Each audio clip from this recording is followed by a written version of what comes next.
चतुर्थी का श्राद्ध है, तो चतुर्थी के श्राद्ध वाले दिन जितने भी चतुर्थी के श्राद्ध वाले हैं सब जगह पर पितरों को भेजते हैं, उनकी छतों पर छोड़कर आते हैं। फिर 7 दिन तक श्राद्ध वाले 16 दिन तक पितृ पूरी पृथ्वी पर मृत्यु लोक में भ्रमण करते हैं। 2 चावल का दाना आप अपने पूर्वजों के पितरों के स्थान का स्मरण कर कर या परिंदा या मटके का स्मरण कर कर छत पर डाल दो, उसका स्मरण रहेगा। समी का वृक्ष में फूल लगता है, उस फूल को लाकर भगवान नीलकंठेश्वर महादेव के नाम से शंकर जी को 5 पत्नी, कितनी है? गणेश जी की 5 पत्नी, पहली श्री, दूसरी तुष्टि, तीसरी पुष्टि, चौथी रिद्धि और 5वीं सिद्धि चढ़ा दो। और शंकर जी का नाम लेकर थोड़ा सा जल, जो व्यक्ति बीमार है शिव पर चढ़ा हुआ जल नीलकंठेश्वर महादेव के नाम से उसके शरीर पर कहीं लगाओ, उससे उसको स्वस्थ होने में देरी नहीं लगेगी, वो स्वस्थ। चावल के 7 दाने जल के पात्र में डाल लीजिए और मात्र 5 पुष्प सफेद जल के पात्र में डाल लीजिए। दुर्वा के 3 बट, एक लंबी सी जो दुर्वा होती है, दुर्वा में 3 गांठ पड़े, लंबी डंडी होगी तो 3 गांठ अपने आप आ जाएगी। 3 बट वाली दुर्वा उस जल के अंदर डाल लीजिए और शंकर के मंदिर में जाकर उस जल को समर्पित कर दीजिए। जल समर्पित करना है, ये वाला जो जल चढ़ाएंगे आप शंकर को, जैसे शिवलिंग सामने है और जल का पात्र अपने हाथ में है तो उल्टा जल चढ़ाएंगे, ऐसे आपकी ओर मुख करा हुआ। शिवजी को जब जल चढ़ाते हैं तो पितरों को भी मिलता है, शिवजी को जल चढ़ाते हैं तो 33 कोटि देवताओं को प्राप्त होता है, शिवजी को जल चढ़ाते हैं तो नवग्रह देवता को प्राप्त होता है, शिवजी को जल चढ़ाते हैं तो हमारे आहूतों वासुकों को प्राप्त होता है, शिवजी को जल चढ़ाते हैं तो ये प्रकृति वनस्पति को प्राप्त होता है, शिवजी को जल चढ़ाते हैं तो 64 योगिनियों को प्राप्त होता है, शिवजी को जल चढ़ाते हैं तो सारी देवियों को प्राप्त होता है। शंकर पर चढ़े हुए जल का भाग बट जाता है, इसलिए शिवजी पर 1 लोटा जल चढ़ाने के लिए अगर किसी का शनि कमजोर, राहु कमजोर, केतु कमजोर, कोई मंगल कमजोर, किसी का कुछ तकलीफ है, जल चढ़ाते से उसकी वो तकलीफ धीरे धीरे कटना प्रारंभ हो जाती है। इसलिए सारी चतुर्थी का व्रत करने वाली जो माताएं होती हैं तो चतुर्थी का व्रत करती हैं, आज भी चतुर्थी मान्य हो रही होगी, तो चतुर्थी का जो व्रत करने वाली होती है, जो चतुर्थी का पूजन करने वाली होती है, उनके भीतर का एक भाव होता है कि जैसे ही शाम का समय आए चंद्रदेव का पूजन करें, चंद्र जब प्रकट हो जाए, कलश भर लिया, उसके नीचे आखा दाना रख दिया, चावल गेहूं जो भी आप रखते हो पूजन के लिए, ऊपर पात्र आदि रख दिया, जलाशय, फिर अपने घी का दिया लगाकर पूजन भी कर लिया। तो जो चतुर्थी का पूजन करने वाली होती है, तो चतुर्थी का नियम व्रत धारण करने वाली होती है, बड़ी बड़ी चतुर्थियां करती हैं या उसका नियम धारण करती हैं, तो चतुर्थी का जो पूजन करती है वो किस चीज के लिए होता है? केवल संतान, पुत्र, परिवार, हमारा कुटुंब, हम जिस कुल में है हमारा कुल वैभव की ओर बढ़े, संपदा की ओर बढ़े और उसकी आयु बढ़े, उसकी आयु बढ़े, वैभव बढ़े। गोबर को शंकर भगवान ने गाय के गोबर को आशीर्वाद दिया, लक्ष्मी तो गाय के गोबर में बैठी है, इसलिए जिसका आंगन, जिसका पूजन का स्थान गाय के गोबर से लीपा जाएगा उसके घर में संपदा की कमी नहीं आएगी, लक्ष्मी का निवास है। तो चतुर्थी के श्राद्ध वाले दिन एक तुलसी का दल, तुलसी का जल, तुलसी का चरणामृत हम पीते हैं, वो हमारे शरीर में 8 दिन तक तुलसी का दल, तुलसी का जल 8 दिन तक हमारी इंद्रियों को संयम में रखता है। कितने दिन तक? 8 दिन तक।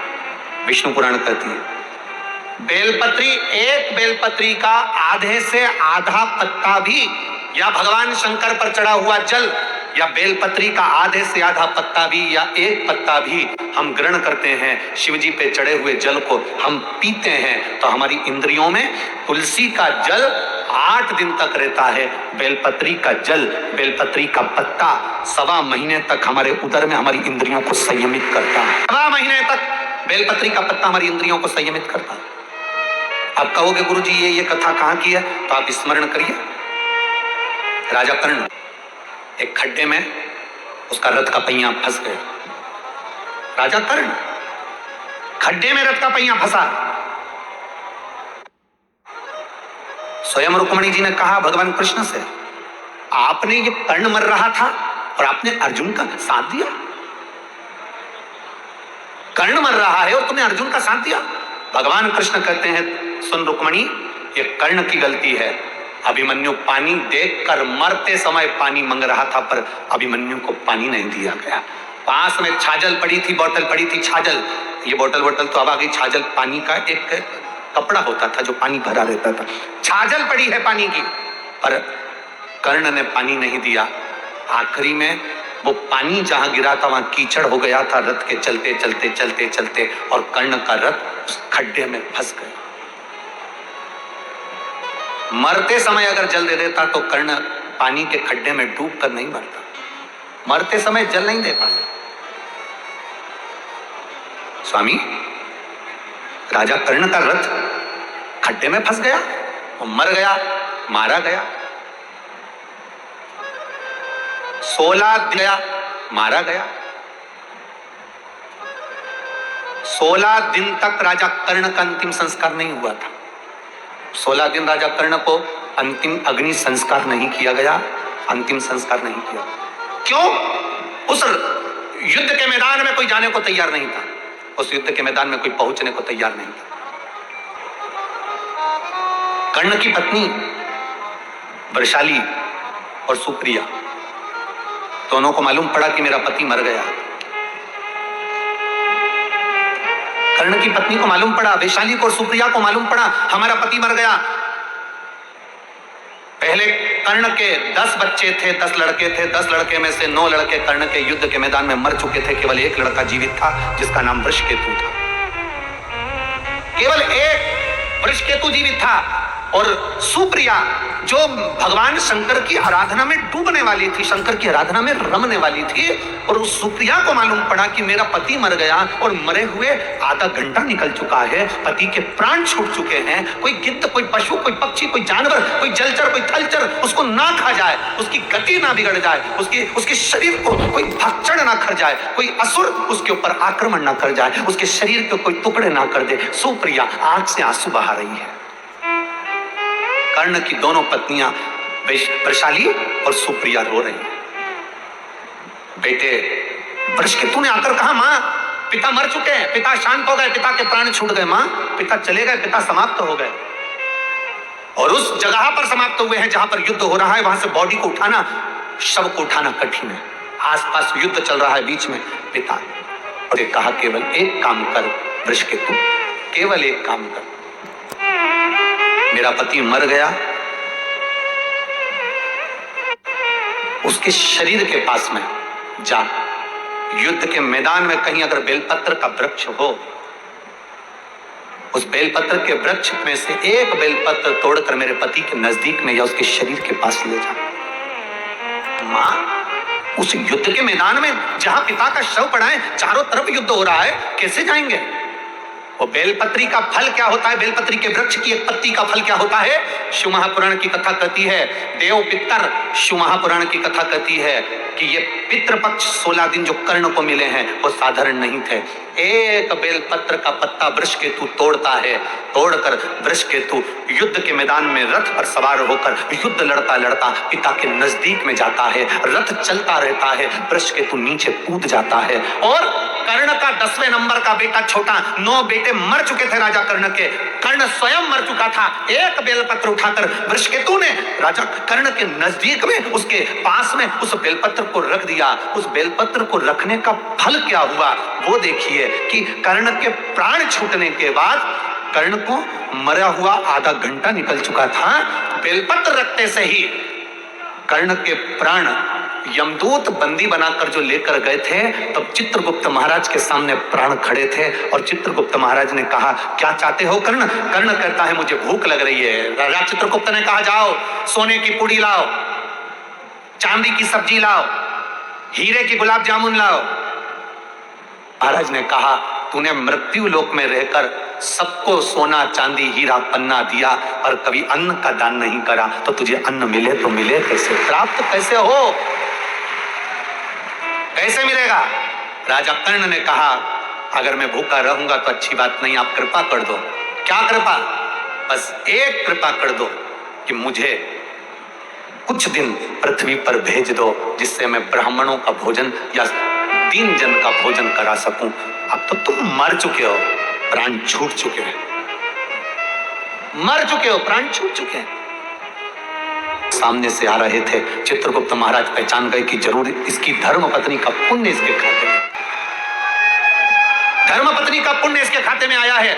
जैसे ही देवादिदेव महादेव सामने आए, राजा कर्ण ने हाथ जोड़ा, हाथ जोड़कर राजा कर्ण कहते हैं, बाबा ए मेरे शंभु, ए मेरे त्रिकालदर्शी कैलाशी अविनाशी, मैंने सोना दान करा, हीरे दान करा, मैं अन्न दान नहीं कर पाया। बाबा मैं अन्न नहीं दे पाया। कर्ण रो रहा था, शंकर देख रहे थे। शिवजी देखकर राजा कर्ण से कहते हैं, कर्ण क्यों चिंता करता है? ए बाबू चिंता करने की जरूरत नहीं है, तेरी धर्म पत्नी ने तेरे शव के पास एक बेलपत्र रख दी थी, वो बेलपत्र का फल यह होगा। चित्रगुप्त महाराज अभी तक इसके प्राण या इसका शरीर समाप्त नहीं हुआ है, एक काम करो, 16 दिन के लिए इसके शरीर को किसी दूसरे का रूप धारण कराकर मृत्यु लोक में भेज दीजिए। वो बेलपत्र का फल यह था, एक बेलपत्र का पुण्य यह था। राजा कर्ण का शरीर वापिस जीवित करा गया, एक शरीर तो पड़ा रहा कर्ण का, और कर्ण दूसरा शरीर धारण कर कर संत ब्राह्मण वृंद जन, गरीब जन, दीन जन सबको भोजन कराते रहे। भोजन कराते कराते कराते कराते लाखों लोगों को कर्ण ने भोजन कराया। देव अधिदेव महादेव देखकर मुस्कुरा रहे थे कि कर्ण भोजन कराते कराते तिलक लगा रहे थे, और तिलक लगाकर गिन रहे थे। एक ब्राह्मण को भोजन कराया, 2 ब्राह्मण को भोजन कराया, 3 ब्राह्मण को भोजन कराया, 4 ब्राह्मण को भोजन कराया, 5 ब्राह्मण आएगा। श्राद्ध पक्ष के अंदर अगर तू ब्राह्मण को भोजन करा रहा है तो तिलक लगाने की जरूरत नहीं, तो एक ब्राह्मण को भोजन कराएगा और बिना तिलक के दक्षिणा देगा तो 1000 ब्राह्मण का फल प्राप्त कर लेगा। कितना सुंदर कहा, दाग तिथि पर भोजन कराओ तो तिलक कर कर दक्षिणा दो, पर अगर 16 श्राद्ध में मान लो चतुर्थी का श्राद्ध है, पंचमी का श्राद्ध है, द्वितीया का श्राद्ध है, तृतीया का श्राद्ध, तो भगवान की बहुत ध्यान में रखिएगा। भगवान नारायण ने भगवान शंकर का भोजन रखा, विथ फैमिली आए, ब्रह्मा जी ने रखा आए, इंद्र ने रखा आए। एक दिन कुबेर को अहंकार आ गया, और कुबेर ने मन में सोचा कि मेरे पास में इतना वैभव है, इतना धन है, मेरे पास में इतना वैभव, इतना धन है। कुबेर ने विचार करा कि मैं भी सबका भोजन रखता हूं, मेरा धन देखेंगे, वैभव देखेंगे, सबको बुलाया, सबको। अब कुबेर जी को मालूम पड़ा कि भगवान विष्णु के यहाँ तो केवल 2 हैं, ब्रह्मा जी के यहाँ 2 हैं, इंद्र के यहाँ 2 हैं, गरुण वरुण सारे देवता के यहाँ 2 हैं, शंकर भगवान की फैमिली बड़ी है। तो उन्होंने पत्रिका में लिख दिया, श्रीमान श्रीमती, केवल 2। सबके यहाँ मेरा भोले बाबा गया, मेरे शंकर गए, पर कुबेर के यहाँ पर जब पत्रिका देने के लिए कुबेर शंकर जी के यहाँ गए, शंकर जी ने पत्रिका को देखा तो उसमें लिखा था कि शंकर पार्वती पधारे, श्रीमान श्रीमती।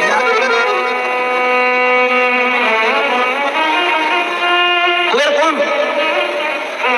एक चोर शंकर जी के मंदिर में चोरी करने के लिए गया, अंधेरा बहुत था, शरीर का कपड़ा उतारकर त्रिशूल में लपेटकर आग लगाकर उजाला कर देख रहा था। शिवरात्रि का दिन था, शंकर जी खुश हो गए और शिव जी ने वर दे दिया, तूने आज शिवरात्रि के दिन मेरे मंदिर में प्रकाश करा है, मैं तुझे कुबेर का राज्य देता हूं, कुबेर नीचे बैठेगा और तू कुबेर के सिंहासन पर बैठेगा। कुबेर की कुर्सी एक चोर को दे दो।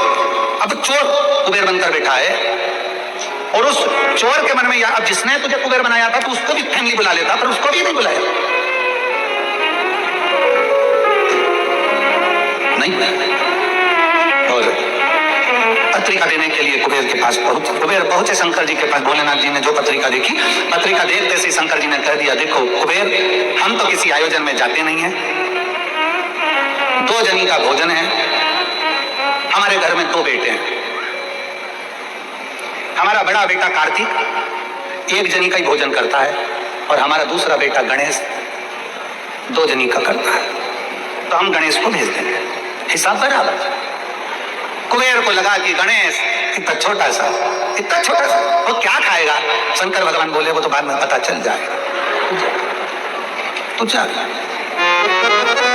अब कुबेर ने निमंत्रण रखा, 33 कोटि देवताओं के लिए भोजन तैयार करवाया, मंगवाया, भोजन बनवाया, और इतने में सबसे पहले गणेश जी पहुंच गए। कुबेर की पत्नी दौड़ कर आई, दरवाजे पर गणेश आए, शंकर जी के पुत्र। कुबेर ने कहा आने का समय तो 6 बजे था, ये तो 4 बजे आ गए। पूछ के आओ इतनी जल्दी क्यों आ गए। गणेश जी से पूछा तुम इतनी जल्दी क्यों आ गए, तो कहा पिताजी ने कहा कि पहली पंगत में निपटाया।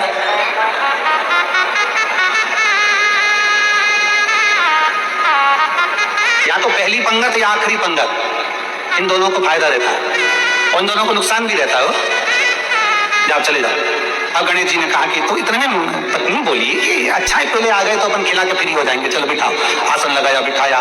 गणेश जी महाराज ने जो खाना चालू करा, जितना 33 कोटि देवताओं का बना था गणेश जी पूरा की पूरा खा गए। पत्नी चिल्लाकर बोली ये तो अकेला ही पूरा खा गया। कुबेर जी बोले तो उसमें क्या दिक्कत है, मैं कुबेर, मेरे घर कमी है क्या, भंडारे खोल दो सारे। भंडारे खोल दिए, ला कर गणेश जी को देते गए। कुबेर के खजाने में भी भोजन खत्म हो गया। तब कुबेर ने कहा एक काम करो, दूतों को पृथ्वी पर भेजो और पृथ्वी पे से भोजन मंगवाना चालू करो। गणों को पृथ्वी पर भेजा, भोजन लेकर अंदर जा रहे थे गणेश जी ने बुलाया इधर आओ। ये चावल की बोरी कहाँ ले जा रहे हो, कि अंदर। क्यों ले जा रहे हो, पकाएंगे फिर तुम्हारे लिए लाएंगे। गणेश जी क्या आधा घंटा लग जाएगा, ऐसी रख दो।